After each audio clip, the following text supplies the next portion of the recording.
வணக்கம் நண்பர்களே. நீங்கள் இந்த உலகில் நீ வெற்றி பெற வேண்டுமென்றால் தந்திரசாலியாக இருக்கக் கற்றுக்கொள். நீ சாமர்த்தியசாலியாக இல்லையென்றால் மக்கள் உன்னை பதப்படுத்தப்பட்ட பொருளைப் போல் ஆக்கிவிடுவார்கள். இந்த உலகில் நேர்மையான அப்பாவியான மக்களுக்கு இடமில்லை. நீ அப்பாவியாகலே இருக்க விரும்பினால் வெற்றி உன் கைகளை விட்டு நிரந்தரமாக நழுவிவிடும் என்பதை ஏற்றுக்கொள். நினைவில் வைத்துக்கொள், நீ உன் புத்திசாலித்தனத்தை சரியாக பயன்படுத்த வேண்டும். இப்போது கவனமாக கேள், இவைதான் வெற்றி பெறுவதற்கான 10 வழிகள். விதி எண் 1. உன் பலவீனத்தை ஒருபோதும் காட்டாதே. உன் பலவீனத்தை ஒருபோதும் வெளிப்படுத்தாதே. இல்லையென்றால் மக்கள் உன்னை சுயநலத்திற்காக பயன்படுத்திக் கொள்வார்கள். இந்த உலகில் 2 வகையான மனிதர்கள் உள்ளனர். ஒன்று வேட்டையாடுபவர்கள், மற்றொன்று வேட்டையாடப்படுபவர்கள். நீ உன் பலவீனத்தை மக்களுக்கு காட்டினால் நீயே உன்னை வேட்டையாடப்படுவதற்கு அழைப்பு விடுத்ததாக அர்த்தம். உன் மனம் எவ்வளவு சுத்தமாக இருக்கிறது, உன் நோக்கங்கள் எவ்வளவு உண்மையானவை என்பதைப் பற்றி மக்களுக்கு கவலையில்லை. அவர்களுக்கு தேவையெல்லாம் தங்கள் சுயநலத்திற்காக பயன்படுத்தக்கூடிய ஒரு பலவீனமான நபர் மட்டும்தான். நீ உன் கஷ்டங்களை எல்லோரிடமும் பகிர்ந்து கொண்டால் 90% மக்கள் வெறுமனே கேட்பார்கள். ஆனால் யாரும் உதவமாட்டார்கள். மாறாக அவர்கள் உன் பலவீனத்தை பயன்படுத்தி சதித்திட்டங்களை தீட்டுவார்கள். நீ உன் உணர்வுகளை, கஷ்டங்களை, சிக்கல்களை வெளிப்படையாக மற்றவர்களுடன் பகிர்ந்து கொள்ளும்போது பெரும்பாலான மக்கள் உன்னை புரிந்து கொள்வதற்கோ அல்லது உதவுவதற்கோ பதிலாக உன் நிலையை பயன்படுத்திக் கொள்ளவே நினைக்கிறார்கள். இது ஒரு கடுமையான உண்மை என்றாலும் இதுதான் உலகின் இயற்கையான விதி. பல முறை இப்படி நடக்கிறது.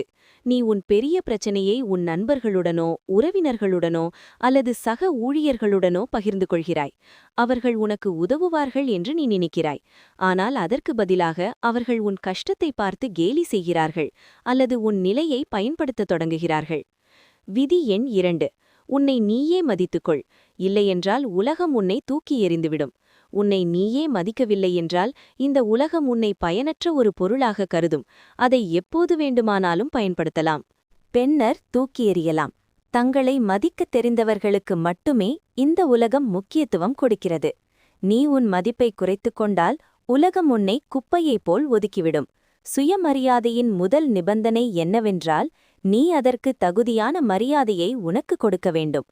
நீ உன்னை மதித்தால் மட்டுமே உலகமும் உன்னை மதிக்கும். சுயமரியாதை ஏன் அவசியம்? நீ உன்னை ஒரு சாதாரண கல்லாக நினைத்தால் மக்கள் உன்னை வெறுமனே காலால் இடித்துவிட்டு போய்விடுவார்கள். ஆனால் நீ உன்னை ஒரு விலை மதிப்பற்ற வைரமாக நினைத்தால் மக்கள் உன்னை பத்திரமாக பாதுகாப்பார்கள், உன்னை மரியாதை செய்வார்கள். உலகின் விதி இதுதான். நீ உனக்கு எவ்வளவு மதிப்பு கொடுக்கிறாயோ அவ்வளவுதான் மக்கள் உனக்கு மதிப்பு கொடுப்பார்கள். நீ உன்னை பலவீனமானவன் என்றும் சாதாரணமானவன் என்றும் நினைத்தால் மக்கள் உன்னை அதே கண்ணோட்டத்தில் பார்ப்பார்கள். நீ உன் சுயமரியாதையை குறைத்துக் கொண்டால் உலகம் உன்னை பற்றி கவலைப்படாது. ஆனால் நீ உன்னை சக்தி வாய்ந்தவனாகவும் மரியாதைக்குரியவனாகவும் திறமையானவனாகவும் கருதினால் மக்கள் உன்னை அதேபோல நடத்துவார்கள். விதி எண் 3. சரியான சொற்களை சரியான நேரத்தில் பேசு.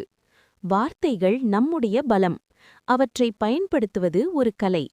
சரியான வார்த்தைகளை தேர்ந்தெடுப்பதும் சரியான நேரத்தில் அவற்றை பயன்படுத்துவதும் நம்முடைய தன்னம்பிக்கை, செல்வாக்கு மற்றும் தாக்கத்தை அதிகரிக்கிறது. நீ யோசிக்காமல் ஏதாவது பேசினால் எதிரிலிருக்கும் நபர் உன்னை எளிதாக எடுத்துக்கொள்ளக்கூடும். உன் வார்த்தைகளுக்கு எந்த பலனும் இருக்காது. அதே சமயம் நீ யோசித்து சரியான நேரத்தில் வார்த்தைகளை தேர்ந்தெடுத்து பேசினால் உன் வார்த்தைகளில் சக்தி இருக்கும். மக்கள் அவற்றை கவனமாக எடுத்துக்கொள்வார்கள். உதாரணமாக, அருண் என்ற இளைஞன் ஒருமுறை தன் முதலாளியுடன் பேசிச் சென்றான். அவன் மிகவும் பதட்டத்துடன் இருந்தான். என்ன சொல்வது என்று அவனுக்கு தெரியவில்லை. அவன் அவசரமாக பேச்சு தொடங்கினான். ஆனால் தான் என்ன பேசுகிறோம் என்று அவன் கவனிக்கவில்லை. அவன் முதலாளி அவனது பேச்சை கேலி செய்து அவனது கருத்தை புறக்கணித்து விட்டார். தான் அமைதியாக இருந்து யோசித்து ஏதேனும் பேசியிருந்தால் தன் வார்த்தைகளுக்கு மதிப்பு கூடியிருக்கும் என்பதை அருண் புரிந்து கொண்டான். ஒரு வெற்றிகரமான தலைவர் அல்லது செல்வாக்குமிக்க நபர் எப்போது அமைதியாக இருக்க வேண்டும், எப்போது பேச வேண்டும் என்று எப்போதும் அறிவார். சரியான வார்த்தைகளை தேர்ந்தெடுப்பதும் அவற்றை சரியான நேரத்தில் பயன்படுத்துவதும் தான் அவர்களின் வெற்றிக்கு சாவியாகிறது. நீ உன் வார்த்தைகளை தேர்ந்தெடுத்து மற்றும் கவனத்துடன் பேசினால் உன் வார்த்தைகளின் தாக்கம் இருக்கும். மக்கள் உன்னை சிரத்தையாக எடுத்துக்கொள்வார்கள். விதி எண் 4. சுயநலமில்லாமல் யாரும் உனக்கு சொந்தக்காரரில்லை. இந்த உலகில் சுயநலமில்லாமல் யாரும் யாருடனும் இருப்பதில்லை என்பது ஒரு கசப்பான உண்மை. மக்கள் எந்த சுயநலமும் இல்லாமல் உனக்கு உதவுவார்கள் என்று நீ நினைத்தால் அது உன் பெரிய தவறாகலாம். உன் குடும்பமாக இருந்தாலும் நண்பர்களாக இருந்தாலும் அனைவரின் வாழ்க்கையும் ஒரு குறிக்கோளுடன் இணைக்கப்பட்டுள்ளது. உன்னிடம் பலம், பணம் அல்லது ஏதேனும் சிறப்புத்தன்மை இருக்கும் வரை மக்கள் உன் அருகில் இருப்பார்கள். ஆனால் நீ பலவீனமடையும் போது அந்த மக்கள் உன்னை விட்டு விலகிவிடுவதைக் காண்பாய். முருகன் ஒரு வெற்றிகரமான வியாபாரி. அவன் நிறுவனம் பெரிய அளவில் இயங்கிக் கொண்டிருந்தது. எல்லோரும் அவனுக்கு உதவ தயாராக இருந்தார்கள். ஆனால் அவன் நிறுவனம் நஷ்டமடையத் தொடங்கி அவன் பொருளாதார ரீதியில் பலவீனமானபோது மக்கள் ஏதோ ஒன்றை பெறுவதற்கான வாய்ப்பு இருக்கும் வரைதான் அவனுடன் இருப்பார்கள் என்பதை அவன் உணர்ந்தான். இது ஒரு கசப்பான உண்மை.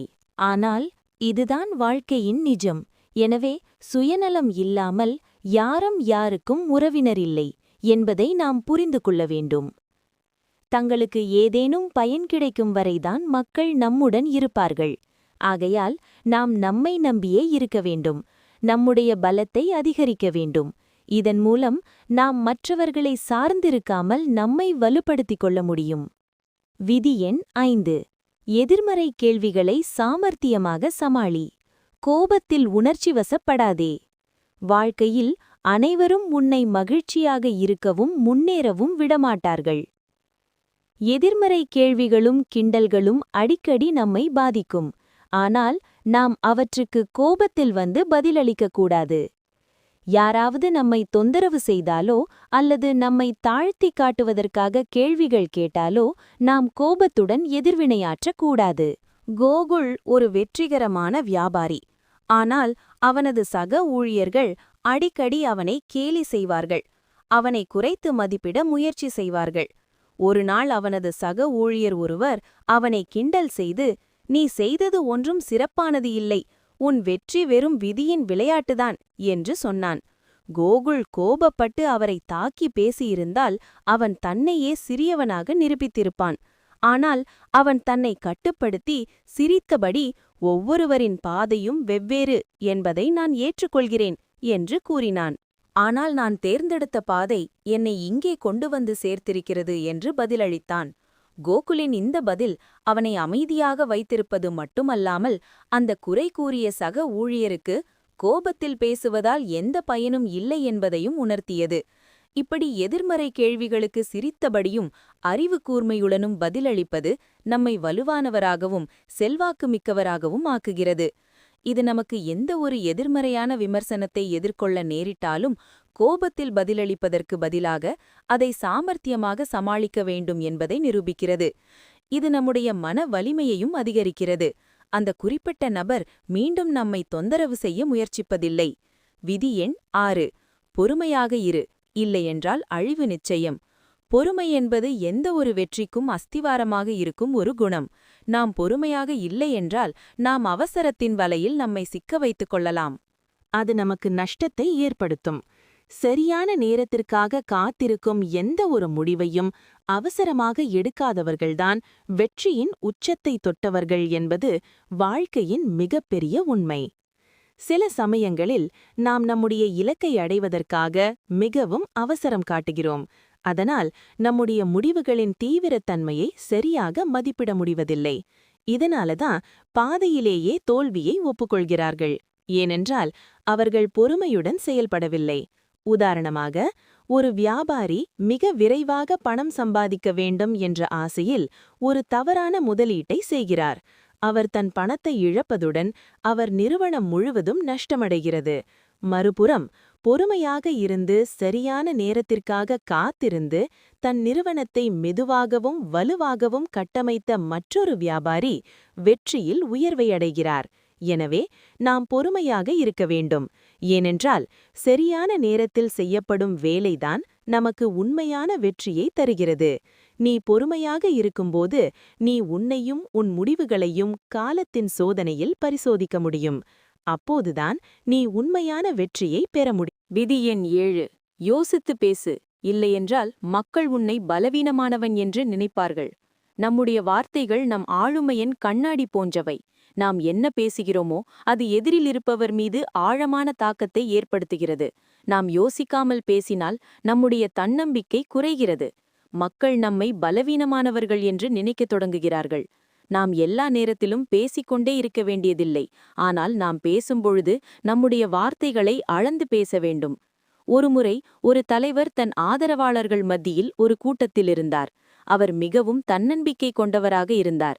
ஆனால் யோசிக்காமல் சில வார்த்தைகளை பேசியபோது மக்கள் அவரது பேச்சை கேலி செய்யத் தொடங்கினர். அவர் பேச்சில் எந்த தீவிரமும் இல்லை. அவருடைய பிம்பம் பலவீனமாகிவிட்டது. ஆனால் அவர் ஒவ்வொரு வார்த்தையையும் கவனமாக தேர்ந்தெடுத்து பேசியிருந்தால் அவரது தாக்கம் இன்னும் வலுவாக இருந்திருக்கும். அதேபோல் நாம் யோசிக்காமல் பேசினால் மக்கள் நம் வார்த்தைகளை சாதாரணமாக எடுத்துக்கொள்வார்கள். பெரிய தலைவர்களும் வெற்றிகரமான மனிதர்களும் எந்த நேரத்தில் எந்த வார்த்தையை பயன்படுத்த வேண்டும் என்று அப்படியென்று அறிவார்கள்.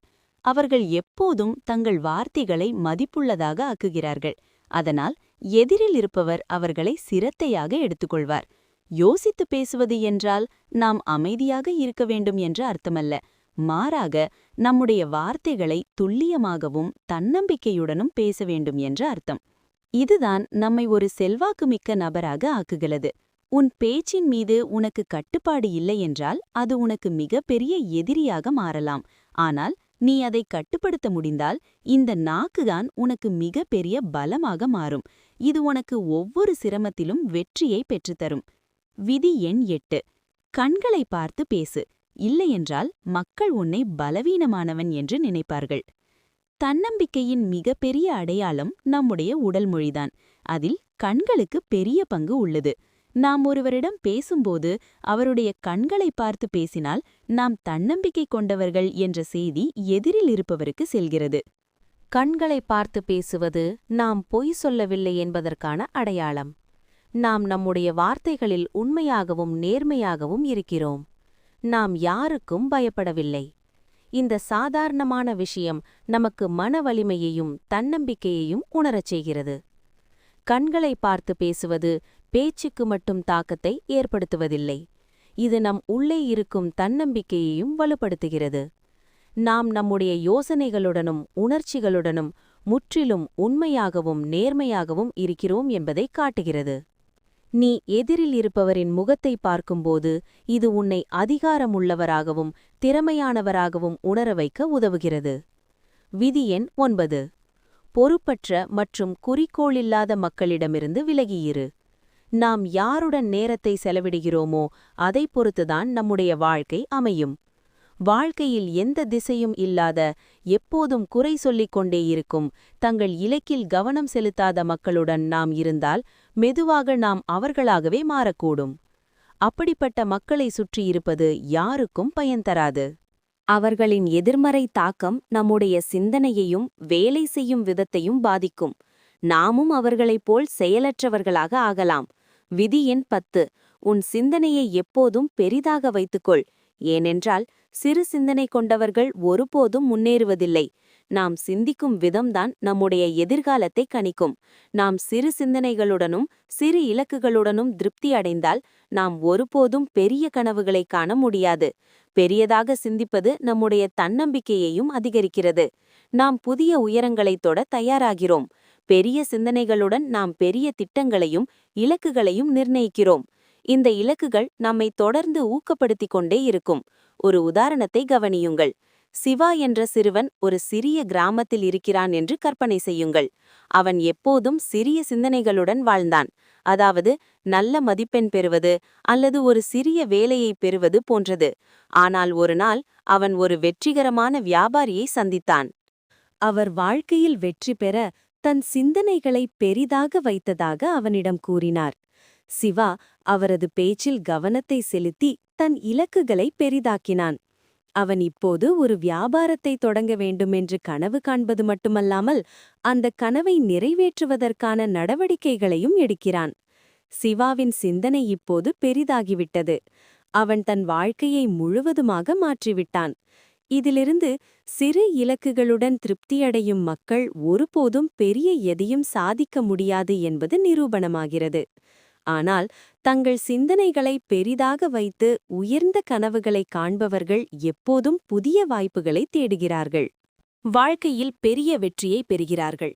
இந்த சாணக்கியரின் 10 விதிகள் வெற்றியை அடைய விரும்பும் ஒவ்வொருவருக்கும் ஒரு பொக்கிஷம் போன்றது. தந்திரசாலியாக இரு. சுயமரியாதையை பேணு. வார்த்தைகளில் கவனம் கொள். பொறுமையுடன் செயல்படு. சுயநலமற்றவர்கள் யாரும் இல்லை என்பதை உணர்ந்து உன் சிந்தனையை எப்போதும் உயர்ந்ததாக வைத்துக்கொள். இந்த 10 கட்டளைகளும் உன்னை சாதாரண மனிதன் என்ற நிலையிலிருந்து சக்தி வாய்ந்த வெற்றியாளர் என்ற நிலைக்கு உயர்த்தும். வாழ்க்கை ஒரு போர்க்களம். இதில் அலட்சியம் காட்டாமல் இந்த தர்மங்களை பின்பற்றி நீயும் பெரும் வெற்றியை பெறலாம்.